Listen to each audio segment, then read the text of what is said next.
একাত্তরে বাংলাদেশে এবং বর্তমানে গাজায় গণহত্যায় মদদ দিচ্ছে একই শক্তি। এর বিরুদ্ধে সবাইকে ঐক্যবদ্ধ হতে হবে। জাতিসংঘ মিশনে বিজয় সমাবেশে কথা বলেন রাষ্ট্রদূত মুহিত। বিস্তারিত থাকছে ডেস্ক রিপোর্টে। 52 বছরের ব্যবধানে বাংলাদেশ এবং গাজায় গণহত্যায় একটি মিল রয়েছে। যারা 1971 সালে বাংলাদেশে গণহত্যায় মদদ দিয়েছিল, গণহত্যা বন্ধে যারা সক্রিয় ভূমিকা অবতীর্ণ হয়নি, তারাই আজকে গাজায় গণহত্যা চলতে দিচ্ছে। তা বন্ধের জন্য কার্যকর কোনো পদক্ষেপ নিচ্ছে না। একই পৈশাচিকতা দৃশ্যমান হচ্ছে সভ্যতাকে কালিমালিপ্ত করে।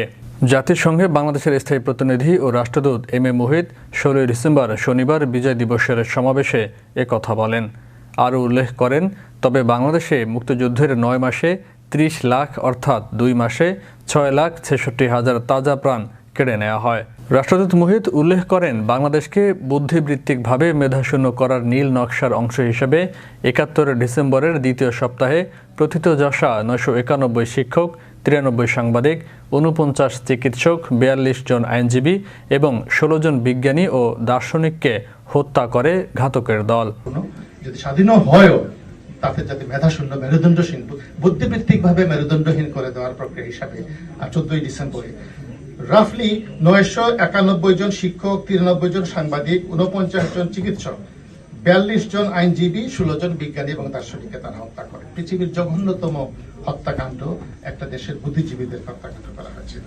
পৃথিবীর জঘন্যতম হত্যাকাণ্ড হিসেবে একটি দেশের বুদ্ধিজীবীদের হত্যা করা হয়। পাকিস্তানি হায়নার দল ও তাদের দোসর আল বদর রাজাকারের সদস্যরা সম্ভ্রমহানি ঘটায় 4 লাখ নারীর, যার মধ্যে শহীদ হয়েছেন অন্তত 40,000।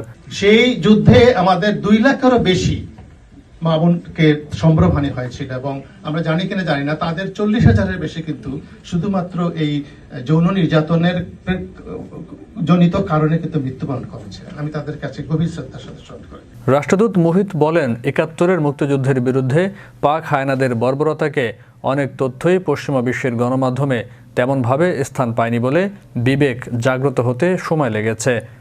গাজার পরিস্থিতিও সঠিকভাবে পশ্চিমা মিডিয়ায় তেমনভাবে আসছে না। এ সময় সমাবেশে উপস্থিত বীর মুক্তিযোদ্ধা সহ সচেতন প্রবাসীরা নির্বিচার গণহত্যার নেপথ্য শক্তির উদ্দেশ্যে ঘৃণাবোধক ধ্বনি তোলেন। অনেকে চিৎকার করে বলতে থাকেন, যুক্তরাষ্ট্র নিজেই ভয়ঙ্কর গণহত্যায় মদদ দিচ্ছে, অথচ তারাই মানবাধিকারের সবক দেওয়ার চেষ্টা করে আসছে।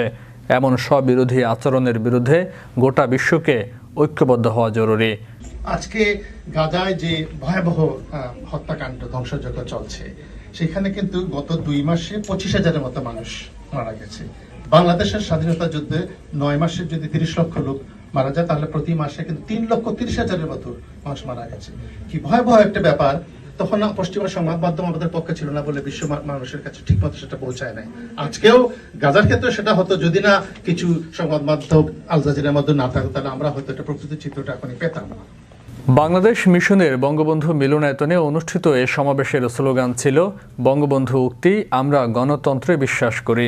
সেই গণতন্ত্র যা সাধারণ মানুষের কল্যাণ সাধন করে থাকে, সেই গণতন্ত্র যা সাধারণ মানুষের কল্যাণ সাধন করে থাকে।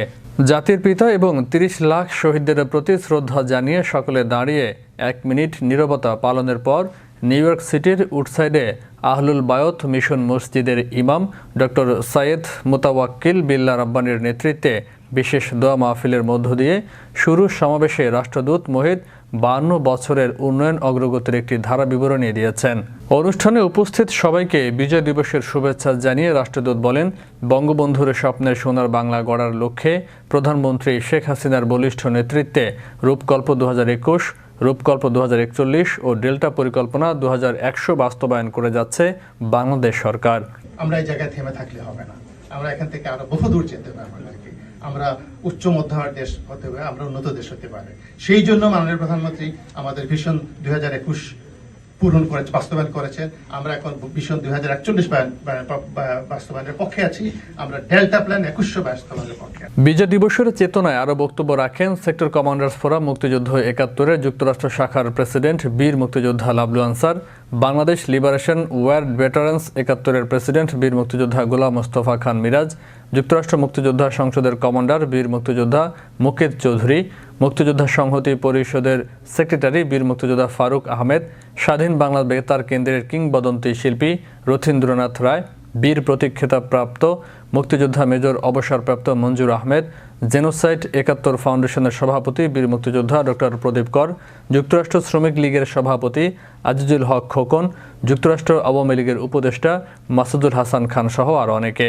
শেষে মুক্তিযুদ্ধের চেতনা জাগা নিয়ে নৃত্যগীতে অংশ নেন সবিতা দাসের নেতৃত্বে বর্ণী শিক্ষা সঙ্গীত নিকেতনের শিল্পীরা। ফয়সাল মাহমুদ, বিশ্ব বাংলা 24 নিউজ ডেস্ক।